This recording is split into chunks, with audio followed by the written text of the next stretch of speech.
My ex-husband blocked my bank account and laughed, "You'll never see a penny." I just smiled, because what he didn't know was that his biggest secret weapon was already in my hands. Then, a text from my bank hit me like a slap. "Your account balance is zero." That's when everything changed. I blinked, refreshed the screen, and checked again. Nothing. My hands trembling, I called the bank only to have my worst fears confirmed. Jonathan had somehow gained access and drained everything. "My name is Jasmine, and 3 months ago, I thought divorcing my wealthy husband would be the end of my nightmare. I was wrong. It was just the beginning. He can't do this." I practically shouted into my phone at Nina, pacing my empty living room. Everything I had was in that account. My savings, my business funds, everything. "That bastard," Nina's voice crackled through the speaker. "Have you called your lawyer?" "They're looking into it," I spat, running my fingers through my hair. "Meanwhile, I can't even buy groceries. God, I should have known he'd do something like this." Jonathan never could handle losing control. The mansion felt suffocating now.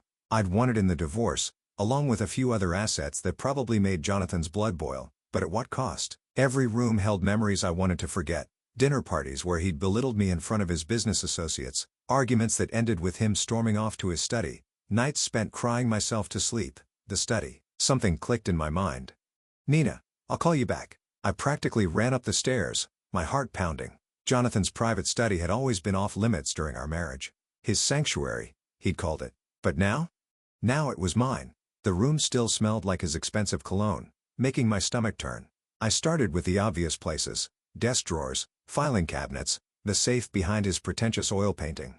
Nothing unusual, just business contracts and tax documents. Then I noticed it. The floorboard under his desk was slightly raised, almost imperceptible unless you were looking for it.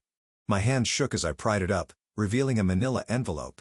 "What were you hiding, Jonathan?" I whispered, pulling out the contents. My eyes widened as I scanned the documents. Bank statements, offshore accounts, emails discussing alternative revenue streams, and creative accounting. Names I recognized from Jonathan's business circle, amounts that made my head spin, and instructions for moving money that screamed money laundering. My phone buzzed, a text from Jonathan himself: "Enjoying being broke, sweetheart? Should have taken the settlement offer when you had the chance." I could almost hear his smug laughter, picture that arrogant smirk he always wore when he thought he'd won, but for the first time in months, I smiled. "Nina," I said when she picked up my call, "I need you to come over now and bring your camera. We need to document everything." "What did you find?" she asked, clearly picking up on the change in my voice. "Let's just say Jonathan's not as clever as he thinks he is." I carefully laid out the documents on his desk, my hands steady now. "He wanted to play dirty? Fine. Game on." Nina arrived 20 minutes later, slightly breathless. "Holy shit," she whispered, looking at the spread of documents. "Is this what I think it is?" "She had evidence," I said, watching her photograph each page, proof of every shady deal, every illegal transaction. He was so careful to hide it from everyone, his business partners, his lawyers, even his precious mother, Julia, but he never thought I'd find it. "What are you going to do?" I picked up one particular document, an email chain discussing the disposal of evidence related to a suspicious investment. "I'm going to make a call. There's this lawyer, Talia Fleming. She's known for taking down corrupt businessmen like Jonathan. I think it's time she and I had a chat." Nina grabbed my arm. "Jasmine, are you sure? This is big. Once you start this, he took everything from me. Nina, my dignity, my security, my freedom." I gestured around the study. "He thought this house was my prison, but he just handed me the key to his destruction." My phone buzzed again. Another text from Jonathan. "Missing me yet, darling? Don't worry. You'll learn to live without luxury. Maybe get a job as a waitress?" I took a deep breath, remembering all the times he'd made me feel small, worthless, dependent. Not anymore. I had proof of his crimes in my hands, and for the first time since our divorce, I felt powerful. "Nina," I said, gathering the documents carefully, "let's get these somewhere safe. Tomorrow morning, I'm paying Talia Fleming a visit. It's time Jonathan learned what it feels like to lose everything." As we left the study, I took one last look at the room where Jonathan had plotted his empire's growth. He never suspected that this same room would become the source of its destruction. Sometimes karma needs a little push, and I was ready to shove.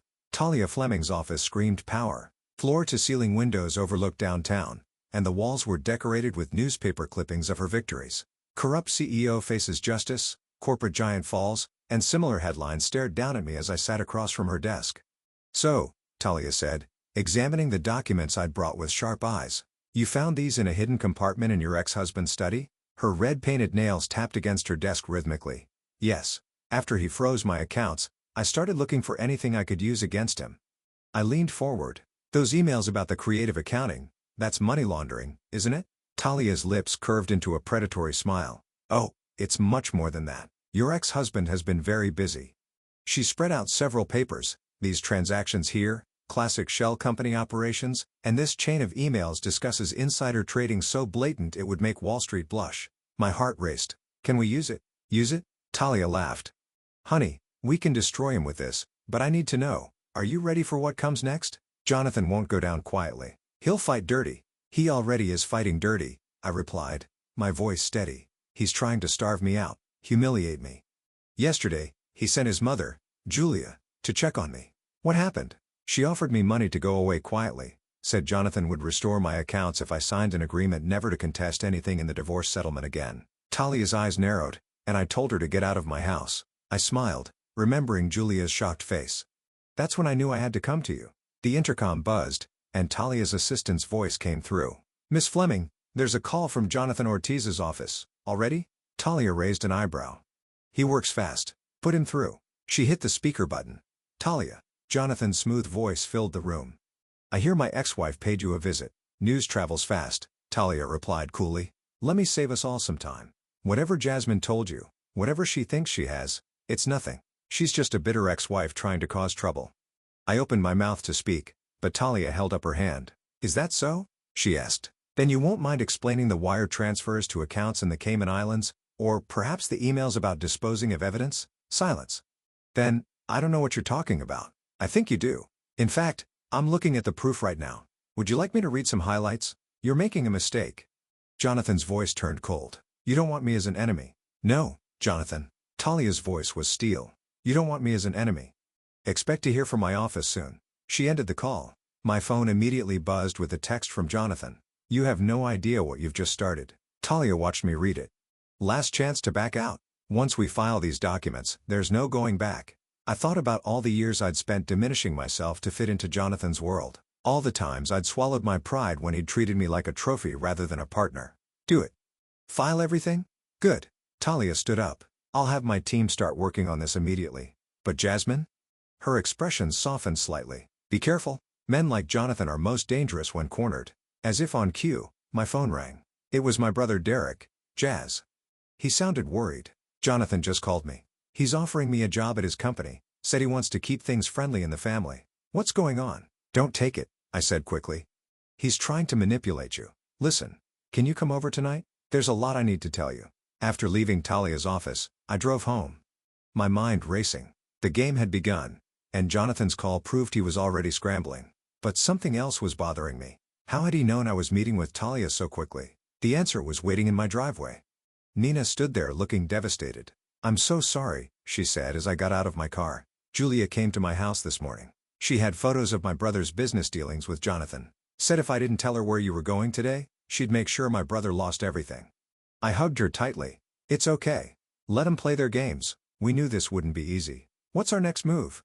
I looked at my phone, where another text from Jonathan waited.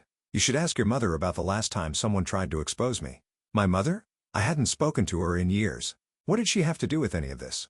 Our next move, I told Nina, is to find out exactly what my mother knows about Jonathan because something tells me this goes deeper than we thought. The news broke like a thunderstorm. Corporate scandal rocks industry. CEO Jonathan Ortiz under investigation, screamed the headlines. My phone wouldn't stop buzzing with notifications as the story spread across social media. Look at this, Derek said, scrolling through his phone on my couch. The stock is in free fall. Jonathan's board of directors called an emergency meeting. I was about to respond when my doorbell rang. Through the security camera, I saw a woman I didn't recognize holding a press badge. Miss Campbell? She called out. Rebecca Mills from the Financial Times. We'd like your comment on the allegations against your ex-husband. Don't answer it, Derek advised, peeking through the curtains. There are 3 more reporters on the lawn. My phone rang. Talia, turn on Channel 7, she said without preamble. Jonathan's doing damage control. There he was on my TV screen, standing at a podium outside his corporate headquarters. He looked immaculate as always in his tailored suit, but I could see the strain around his eyes. These allegations are completely false, he was saying, his voice steady. This is nothing more than a vindictive attack by my ex-wife who is bitter about our divorce. I have always conducted my business with the utmost integrity. Integrity? Derek snorted. Is that what he calls hiding money in offshore accounts? The TV suddenly switched to breaking news. Anonymous source leaks emails detailing Ortiz Corp financial misconduct. My phone exploded with messages. The first was from Jonathan. You're going to regret this. The second was from Julia. You've just destroyed my son's life.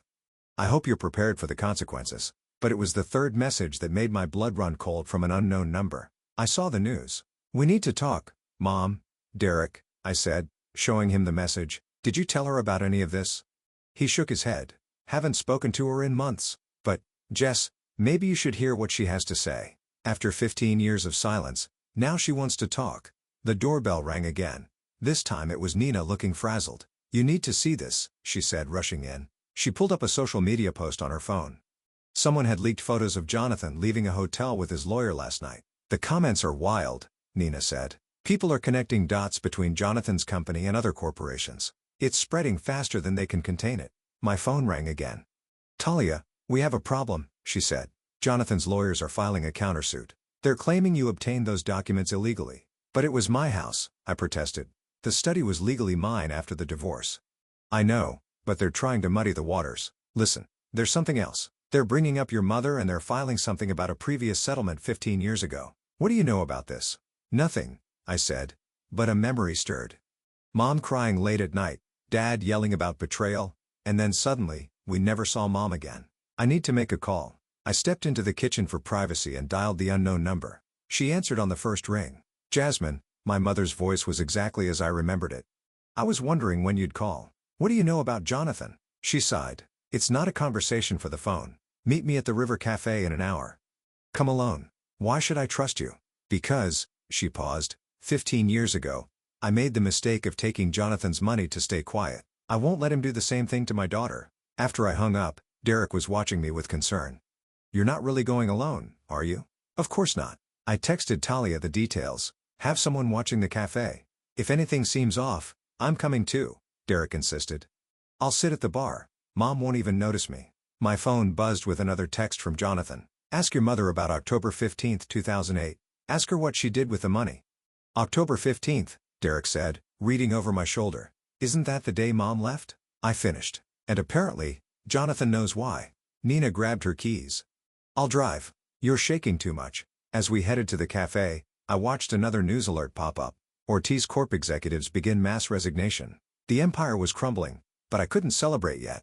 Whatever my mother knew about Jonathan, whatever happened 15 years ago, I had a feeling it was about to change everything. Ready? Nina asked as we pulled up to the cafe. I took a deep breath, watching a familiar figure through the window. My mother, sitting alone, stirring her coffee just like she used to at our breakfast table 15 years ago. No, I said, but let's do this anyway. The River Cafe was quiet for a Tuesday afternoon.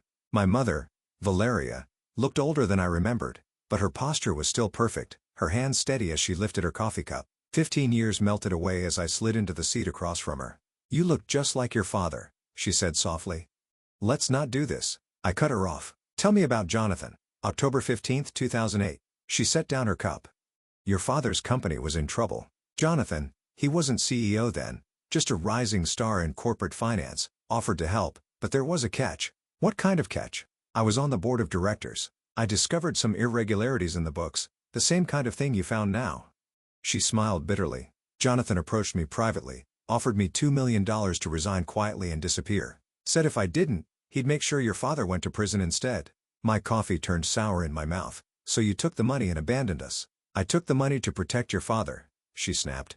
And you, do you know what happens to families when these scandals break? Look at what Jonathan's doing to you now. That's different. I have proof. So did I. She pulled out an envelope from her purse.